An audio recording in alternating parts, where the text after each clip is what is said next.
Hello friends, welcome to my channel Gramin investor 25। उम्मीद करता हूं दोस्तों आप लोग अच्छे होंगे और आपका वीकेंड अच्छा रहा होगा, होली मनाई होगी और अब काम पे लौट गए होंगे। दोस्तों मैं कुछ दिनों से वीडियो नहीं बना पा रहा था क्योंकि मैं अपने होम टाउन गया था और कुछ शेड्यूल मेरा बिजी था, इसलिए मैं बना नहीं पाया। पर अब हर दिन मैं एक वीडियो एनालिसिस का डालूंगा, प्रोसेस को फॉलो करेंगे। अभी रिसेंटली कुछ सेबी के रूल्स एंड रेगुलेशन आए कि एनालिसिस के लिए, तो उसके हिसाब से हमें वीडियो पे ध्यान देना होगा और उसके हिसाब से प्लान करना होगा। ठीक है दोस्तों, तो आज मैं जो टॉपिक पर डिस्कस करने वाला हूं वो टॉपिक है स्विंग ट्रेडिंग। स्विंग ट्रेडिंग क्यों इम्पोर्टेंट है और क्या बेनिफिट्स है, क्या नुकसान है, सब मैं आपको बताऊंगा। स्टेप बाय स्टेप मैं आपको प्रोसेस समझाऊंगा। ठीक है दोस्तों, वीडियो थोड़ा लंबा हो जाता है, चलता है, बट कंटेंट और प्रोसेस के साथ हमें कंप्रोमाइज़ नहीं करना चाहिए दोस्तों। और आगे बढ़ने से पहले दोस्तों मैं सिंपल बता दूं कि मैं कोई सेबी रजिस्टर्ड एनालिस्ट नहीं हूं, ना मैं किसी तरह की बाय सेल रिकमेंडेशन देता हूं। यहाँ पे जो भी चीज़ें मैं बताता हूं आपके, मैं अपना अनुभव और अपना ओपिनियन साझा करता हूं। अगर आपको किसी तरह का कोई फाइनेंशियल डिसीजन लेना है तो आप अपने फाइनेंशियल एडवाइजर की सलाह लें या फिर अपना खुद का डिसीजन लें। तो दोस्तों आगे बढ़ते हैं।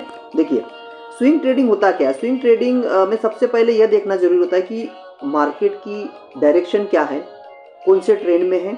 अगर निफ्टी 50 की बात करें तो हम डेली चार्ट में अगर 50 EMA के ऊपर होता है और हायर हाई हायर लो बना रहा है तो मार्केट बुलिश माना जाएगा। ये ऑब्जर्वेशन है, ठीक है। और केवल बाय सेटअप देखने चाहिए हमें। यदि इंडेक्स हमारा निफ्टी 50 50 EMA के नीचे है और लोअर लो स्ट्रक्चर बना रहा है तो हमें डिफेंसिव रहना चाहिए या फिर शॉर्ट अपॉर्चुनिटी देखनी चाहिए। हमेशा मार्केट के ट्रेंड के साथ ट्रेड करना चाहिए, उसके खिलाफ नहीं। जैसा कि हमने सुना है, ट्रेंड इज योर फ्रेंड। अब देखते हैं कि पैसा जा कहाँ रहा है। अगर मान लीजिए, अगर इंडियन मार्केट की बात करें तो सेक्टर रोटेशन के रूप में चलता है।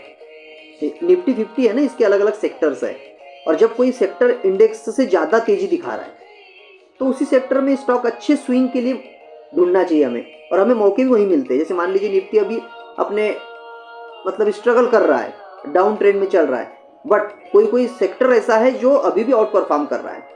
जैसे भी रिसेंटली आपने देखा होगा अपना पीएसयू बैंक जो सेक्टर है, निफ्टी पीएसयू बैंक, वो सेक्टर बहुत अच्छा चल रहा था और उसमें अच्छी रिटर्न मिल रहे थे, पर अभी ये वार की वजह से थोड़ा सा डिस्टर्बेंस आ गया। तो दोस्तों मैं अभी आपको थोड़ी सी थ्योरी समझाता हूँ, फिर उसके बाद मैं प्रैक्टिकली मैं बताऊंगा कि स्टॉक को सेलेक्ट कैसे करते हैं, सिलेक्शन प्रोसेस क्या है। ठीक है, तो हमें क्या करना है, हमें पहले सबसे पहले ट्रेंड देखना है। किसका? निफ्टी 50 का ट्रेंड। कौन सा देखना है? डे के चार्ट में। डे के चार्ट में सबसे पहले क्या करना है, मार्केट का ट्रेंड देखना है। 50 EMA को देखना है। 50 EMA के ऊपर हायर हाई और हायर लो अगर फॉर्मेशन हो रहा है तो इसका मतलब है कि बुलिश ट्रेंड है। और इसके विपरीत अगर मान लीजिए लोअर लो स्ट्रक्चर बना रहा है और 50 EMA के नीचे ट्रेड कर रहा है तो इसका मतलब हमें डिफेंसिव रहना है और शॉर्ट अपॉर्चुनिटी या सेल्स की अपॉर्चुनिटी देखनी चाहिए और मार्केट के ट्रेंड के साथ में ही ट्रेड करना चाहिए। अब दूसरी चीज आते हैं कि अब सेक्टर एनालिसिस करेंगे हम। सेक्टर एनालिसिस में कौन सा सेक्टर स्ट्रांग है और उस सेक्टर में पर्टिकुलर स्टॉक देखेंगे और कौन सा स्टॉक स्ट्रांग है। उसमें फिर हम देखेंगे कि strong sector plus strong stock is equal to high probability. अगर हमारा सेक्टर भी स्ट्रांग है, इंडेक्स भी स्ट्रांग है और हम स्टॉक भी स्ट्रांग ढूंढ रहे हैं तो हमारा विनिंग के चांसेस बढ़ जाते हैं। अब स्टॉक सिलेक्शन की प्रोसेस क्या है। देखिए, स्टॉक का प्राइस डेली चार्ट पे 50 EMA के ऊपर होना चाहिए। 50 EMA के ऊपर होना चाहिए, ठीक है। और RSI लगभग 45 से 65 के बीच होना चाहिए। ये थ्योरी चीजें मैं आपको प्रैक्टिकल करके दिखाऊंगा अभी, ठीक है। इसलिए मैं बता रहा हूँ, बस ध्यान से सुनिएगा, फिर आगे मैं इसको प्रैक्टिकल में करूंगा। अभी थ्योरी बता रहा हूँ इसको, ठीक है। EMA 50 EMA होना चाहिए, ठीक है। RSI कितना होना चाहिए? 45 से 65 के बीच होना चाहिए RSI। और वॉल्यूम कितना होना चाहिए? वॉल्यूम एवरेज से अधिक होना चाहिए। जो भी एवरेज चलता है ना उससे थोड़ा अधिक होना चाहिए, ठीक है। तो ये 4 शर्त हमारी दोस्तों पूरी होना चाहिए, ठीक है। देखिए, पहला था 50 EMA के ऊपर हो, RSI 45 से 65 के बीच हो, वॉल्यूम हमारा एवरेज से ज़्यादा हो और चार्ट में हायर हाई या हायर लो का फॉर्मेशन बन रहा हो। अगर ये चारों चीज़ें मिलती है तो स्टॉक स्विंग के लिए माना जाएगा। अब एंट्री और एग्जिट और एंट्री के टाइप कौन से होते हैं, तो 2 स्ट्रेटेजी बेसिकली मैं फॉलो करता हूं, वो मैं आपसे साझा करता हूं। और वो है दोस्तों, वो है पहली है ब्रेकआउट और दूसरी है पुल बैक। ये 2 चीज़ों में मैं एंट्री लेता हूं। ब्रेकआउट और पुल बैक। ब्रेकआउट क्या होता है, मान लीजिए ये रेजिस्टेंस है और मार्केट ये करके ये ऐसा ऐसा करता है और यहाँ से स्ट्रांग ब्रेकआउट देता है, तो मैं यहाँ पे एंट्री कर लेता हूँ, इसके नीचे थोड़ा सा एसएल और टारगेट ये रेंज का टारगेट होता है, ये ऊपर लगा देता हूँ। दूसरा क्या होता है, इसी तरह ब्रेकआउट हुआ और मार्केट ऊपर गया और फिर नीचे आया तो पुल बैक लिया, तो यहाँ पे एंट्री, यहाँ पे एसएल और टारगेट ये रेंज का। तो ये दो चीजें होती है। मैं भी थ्योरी बता रहा हूँ, फिर आगे मैं पूरा एक्सप्लेन करूंगा स्टेप बाय स्टेप, बस सिंपल समझना है आपको। टारगेट क्या रखना है, देखो टारगेट ये रेंज होती है, ये वाली रेंज, और नहीं तो फिर आपको सिंपल रखना है तो 1:2 रिस्क रिवार्ड रेशो। अगर 10 रुपए का स्टॉप लॉस बन रहा है तो 20 रुपए का हमें टारगेट लेना है, ठीक है। अब पुल बैक की एंट्री में मेथड बता दी आपको, ठीक है। उसमें भी यही देखना है अपने को, क्या 50 EMA है ना, 50 EMA को जो मैंने नियम बताया कि 50 EMA के ऊपर होना चाहिए, वॉल्यूम एवरेज से ज़्यादा होना चाहिए, और ब्रेकआउट जो है ना अच्छे वॉल्यूम के साथ देना चाहिए, ठीक है। RSI 45 से 65 के बीच होना चाहिए और चार्ट पे higher high higher low formation होना चाहिए। अब बात आती है पोजीशन साइजिंग दोस्तों। पोजीशन साइजिंग इसमें देखो रिस्क मैनेजमेंट पे मैंने एक वीडियो बनाया है, उसमें आप और ध्यान से देख सकते हैं, अच्छा डिटेल में देख सकते हैं, पर यहाँ पे मैं सिंपल बताता हूँ। आपको 1% से ज़्यादा रिस्क नहीं लेना है। 1% मतलब अगर 1 लाख का आपके कैपिटल है तो मैक्सिमम 1000 का रिस्क लेना चाहिए। और पोजीशन साइजिंग कैलकुलेट करने का फॉर्मूला मैं बता देता हूँ। जैसे देखिए आपका रिस्क कितने का बन रहा है, देखिए रिस्क अमाउंट मान लीजिए 1000 रुपये का है रिस्क अमाउंट, ये रिस्क अमाउंट है, भागित कर देना स्टॉप लॉस मान लीजिए 10 पॉइंट का बन रहा है, 10 पॉइंट है ना, स्टॉप लॉस के पॉइंट है, एसएल के पॉइंट 10 पॉइंट का बन रहा है, तो इज इक्वल टू आपकी क्वांटिटी आ जाएगी। क्वांटिटी कैसे आएगी, डिवाइड बाय 10 मतलब 100 क्वांटिटी आप ले सकते हो, ऐसा कैलकुलेशन करना है, ठीक है दोस्तों। या फिर 1% से ज़्यादा हमारा रिस्क नहीं होना चाहिए, ठीक है, ये वाला ध्यान रखिए आप। एग्जिट और ट्रेलिंग स्टॉप लॉस जैसे मैंने बोला कम से कम अपना जब अपना जो टारगेट जब अपना प्रॉफिट है ना 1:1 पे पहुंच जाए तो हमें क्या करना है, कॉस्ट टू कॉस्ट पे जहाँ पे खरीदा वहाँ पे स्टॉप लॉस लगा देना है, ठीक है दोस्तों। तो हमारा कुछ तो नुकसान तो नहीं होगा, हम ब्रेक इवन पॉइंट पे निकल जाएंगे अगर स्टॉप लॉस हिट होता है तो। जब रिस्क रिवार्ड 1:2 पे चला जाए तो स्टॉप लॉस क्या करना है, नीचे जैसे मान लीजिए ऐसा हायर ऐसा बनाता है, ऐसा जाता है, फिर ऐसा करता है, फिर ऐसा जाता है, तो ये यहाँ पे था तो इसको यहाँ पे ये वाली स्विंग पे ऐसे डाल देना है। पहले यहाँ पे था, अब इसको यहाँ ट्रेल कर लो, ठीक है। 1:2 पे जाने पे तो अपना प्रॉफिट भी 1:2 कम से कम 1:1 हमें मिल जाएगा। और देखिए कुछ चीज़ों में जैसे मान लीजिए रिजल्ट का सीजन आता है, क्वार्टरली रिजल्ट, हाफ ईयरली और एनुअल रिजल्ट जब आते हैं तो उस समय हमें एकदम प्रिकॉशनरी मेजर लेने चाहिए, हमारे कैपिटल को प्रोटेक्ट करना चाहिए और हमें अलर्ट रहना चाहिए, विजिलेंट रहना चाहिए। बजट डे पर हाई वोलेटिलिटी होती है, इसमें भी हमें कैपिटल को प्रोटेक्ट करना है। ग्लोबल मार्केट विशेषकर यूएस का असर अगले दिन हमारे मार्केट पर दिखता है दोस्तों, तो ये चीज़ों का ध्यान रखें। गैप अप, अगर बहुत ज़्यादा गैप अप या गैप डाउन हो तो बिना कंफर्मेशन की एंट्री नहीं लेना है, मार्केट को सेटल होने दीजिए, क्योंकि एकदम एबनॉर्मलिटी के साथ में अगर 500-400 पॉइंट ऊपर ओपन हो रहा है तो उस समय देखिए और मूवमेंट करने की कंडीशन में नहीं होते जनरली। उसके बाद में देखो कि कहीं रेंज बनाता है, अगर ऐसी रेंज बनती है और रेंज को किधर भी आइदर साइड ब्रेक करता है तो थोड़ा हमें मूवमेंट मिलता है, क्योंकि यहाँ पे क्या होता है होप ट्रेड बनते हैं बीच में, कि कुछ को लगता है और ऊपर जाएगा, कुछ को लगता है यहाँ से नीचे आएगा, तो यहाँ पे हमें अपॉर्चुनिटी का फायदा उठाना चाहिए, ठीक है। ये दोस्तों ये चीज़ ध्यान रखना चाहिए। तो ये सारी चीज़ें मैंने आपको बताया। अब मैं प्रैक्टिकली आपको करके दिखाता हूँ, एक पर्टिकुलर शेयर हम निकालेंगे, उसके बाद में मैं आपको एक 30 डेज का मजबूत प्लान बताऊंगा कि प्लान के हिसाब से अगर प्लान करो, अगर आप सच में नए हो और स्विंग ट्रेडिंग करना चाहते हो तो इसमें देखिए स्विंग का फायदा एक होता है दोस्तों कि इसमें लॉस कम होता है, फायदे ज़्यादा होते हैं। और जैसे जो ऑप्शन में डायरेक्ट एंट्री करते हैं उसमें आपने देखा होगा लॉस ज़्यादा होते, प्रॉफिट कम होते। तो इसमें थोड़ा देखिए, स्टार्टिंग अगर आप नए हो तो आप क्या करो, पहले स्विंग में ट्रेडिंग करिए, उसके बाद में ऑप्शन का प्लान करिए। चलिए आगे बढ़ते हैं, प्रैक्टिकली मैं आपको दिखाता हूं दोस्तों। सबसे पहला काम करना है आपको, कहाँ जाना है, सबसे पहला गूगल में चले जाओ। अगर एनएससी पे डायरेक्ट जा सकते तो ठीक है, नहीं गूगल में जाओ। गूगल में यहाँ पे डाल दो 52 वीक हाई स्टॉक्स, और पहला देखिए एनएससी खुल गया, एनएससी के साइट पे चले जाओ। एनएससी के साइट पे आपने देखा होगा ये आपको मिल गए, देखो ये लिस्ट मिल गई 50 वीक हाई, और ये वाला जो है ना 50 वीक हाई का लिस्ट है, ये जो दिखा रहे 52 वीक हाई, और लो का डालोगे तो यहाँ लो भी मिल जाएंगे। तो हमें क्या देखना है, हमें देखना है हाई के। तो देखिए यहाँ पे बहुत सारे स्टॉक दिखेंगे, पर हमें क्या करना है दोस्तों, जो हमें रिनोड है, जाने माने स्टॉक है, मिड कैप और लार्ज कैप के ही देखना है, स्मॉल कैप के नहीं देखना है, ठीक है दोस्तों।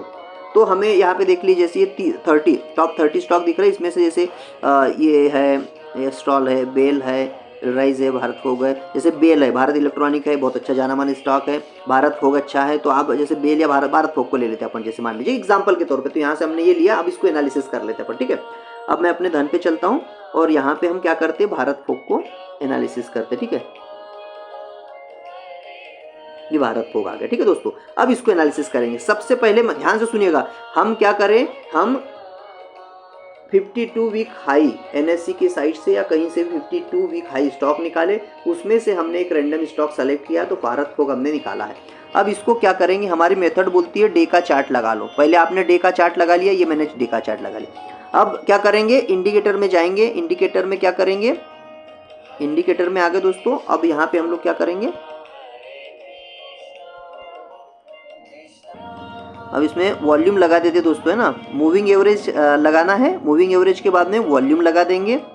ये वॉल्यूम आ गया, ठीक है। वॉल्यूम के बाद में हमें आरएसआई लगाना है, आरएसआई, ये रिलेटिव स्ट्रेंथ, ठीक है। ये 3 चीज़ हो गई। अब ये मूविंग एवरेज जो है ना, मूविंग एवरेज को क्या करेंगे हम, इसको 50 को ऑन कर देंगे, ठीक है, और इसको बाकी को बंद कर देंगे, ठीक है।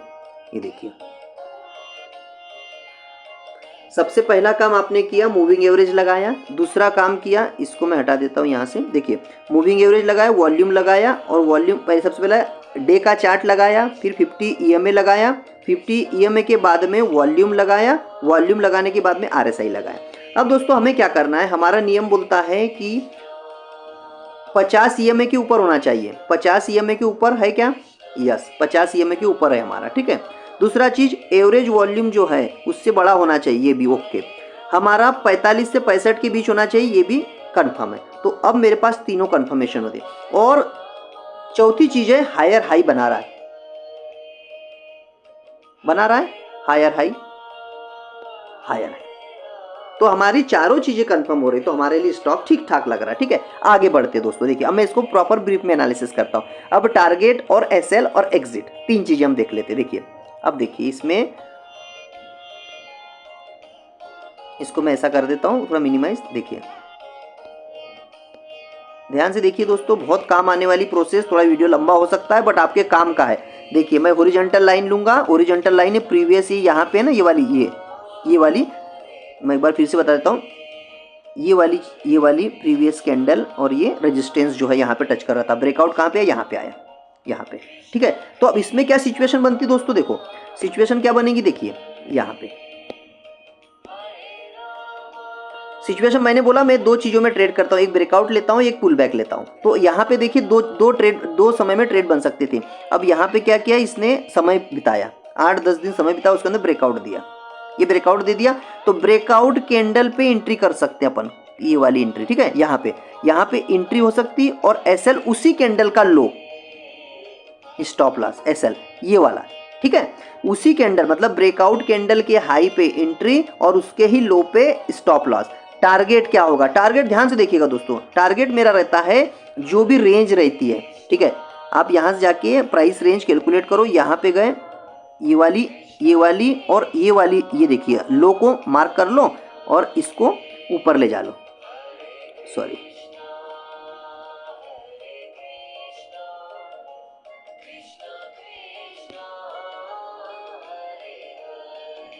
ये दोस्तों। अब ये देखो, ये टारगेट आ गया अपना, ये रेंज जो है ना, ये रेंज का टारगेट होता है, ठीक है। एक चीज हो गई, ये हो गया मेरा ब्रेकआउट वाला सेटअप, ठीक है। अब मैं लेता हूं पुल बैक वाला। पुल बैक में क्या करते हैं, पुल बैक मतलब आप सिंपल नाम से समझ आ रहा होगा, पुल बैक में क्या होता है। देखिए, अब यहाँ पे मार्केट ब्रेकआउट दिया और डायरेक्ट ना जाके नीचे आया, तो यहाँ पे इसी कैंडल के लो पे देखो, यहाँ पे रिस्क बहुत कम होता है, यहाँ पे एंट्री कर लो और इसके थोड़े से नीचे एसएल लगा दो, और टारगेट हमें ऑलरेडी डिफाइंड है, टारगेट जो रेंज रहती है ना, रेंज को ऊपर मार्क कर लो, तो ये रेंज हमारा टारगेट हो गया। या अगर ये भी कैलकुलेट करने हैं तो कम से कम 1:2 का टारगेट होना चाहिए। अगर 10 रुपए का लॉस ले रहा हूँ तो 20 रुपए का प्रॉफिट होना चाहिए, ठीक है दोस्तों, ये होना चाहिए। उसके बाद में देखिए, उसके बाद में हमारा देखिए पुल बैक का सेटअप बन रहा है, आपको देख पा रहे होंगे पुल बैक का। तो 2 चीज़ों में हमने एंट्री ले ली।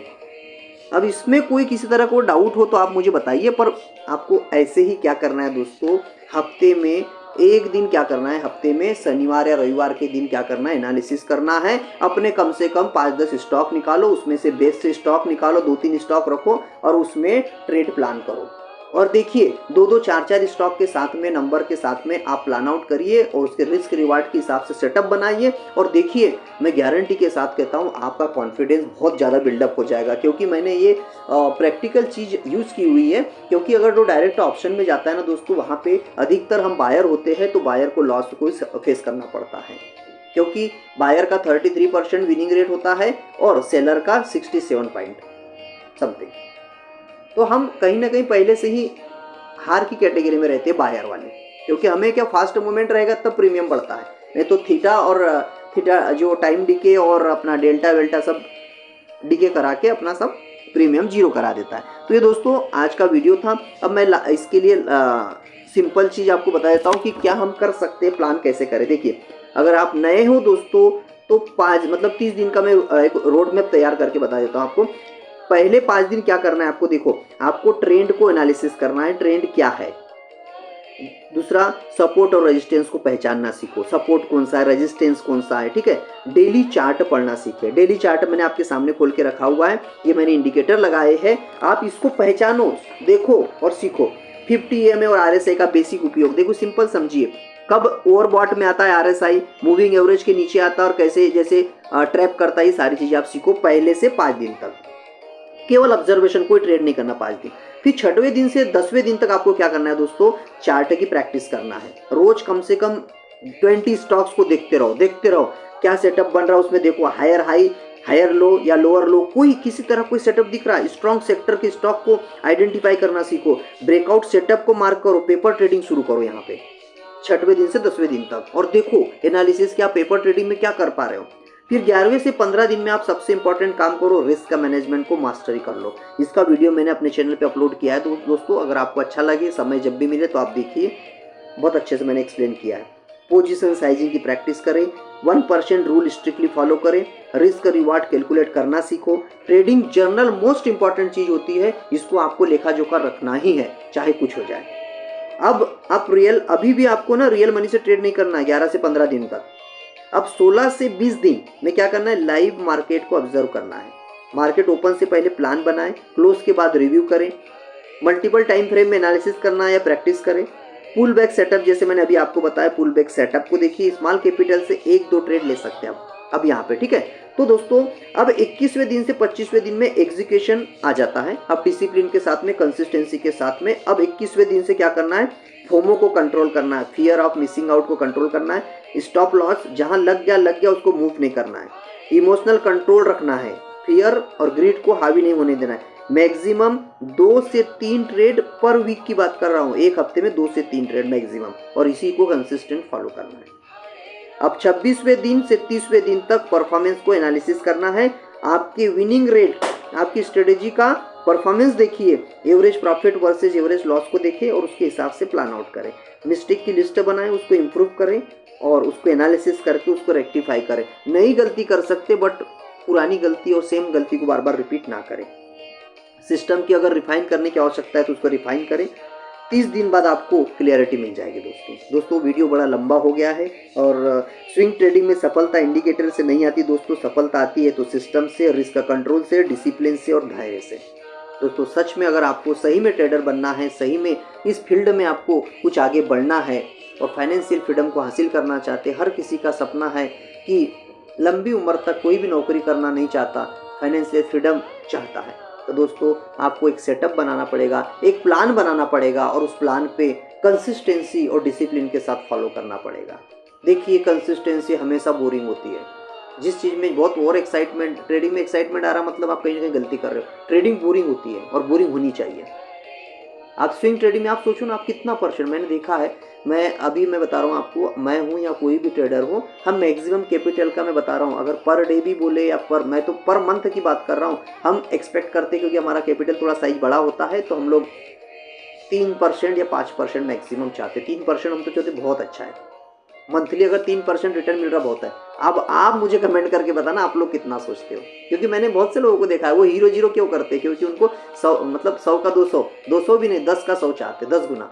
तो मुझे तो इतना, मैं बोल रहा हूँ कि यहाँ पे देयर इज नो शॉर्टकट। सच में आपको लॉन्ग टर्म उद्देश्य के साथ अगर जुड़ना हो, मेरी बातें आपको कड़वी लग सकती बट सच्चाई यही है, डार्क रियलिटी यही है। आप जितने भी बड़े इन्वेस्टर या ट्रेडर से बात करोगे उनका कैपिटल बड़ा होता है, उनको रिटर्न नॉमिनल। तो आप 5-10% सोच लीजिए, आपको ज़्यादा ही करना है, पर ऐसा नहीं कि डबल ही करना है, नहीं।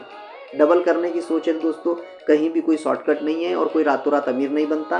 ये slow and steady win the race वाला गेम है। और मैं कुछ नहीं, बस आपको विश कर सकता हूँ कि I am wishing you all the best for your trading career. और अगर सच में जुड़ना चाहते हो, सच में सीखना चाहते हो तो दोस्तों आप बने रहिए हमारे साथ में। और इस वीडियो से 1% भी कुछ ज्ञान अर्जित हुआ है या कुछ सीखने को मिला तो वीडियो को लाइक कर दीजिए। चैनल पे नए हो तो चैनल को सब्सक्राइब कर लीजिए।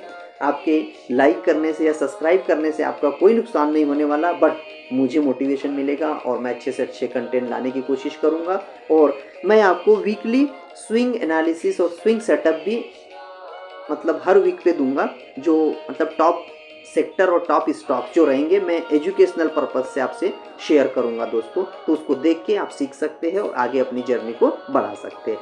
Thank you guys for watching this video. मिलते हैं नेक्स्ट वीडियो में। जय हिंद, जय भारत।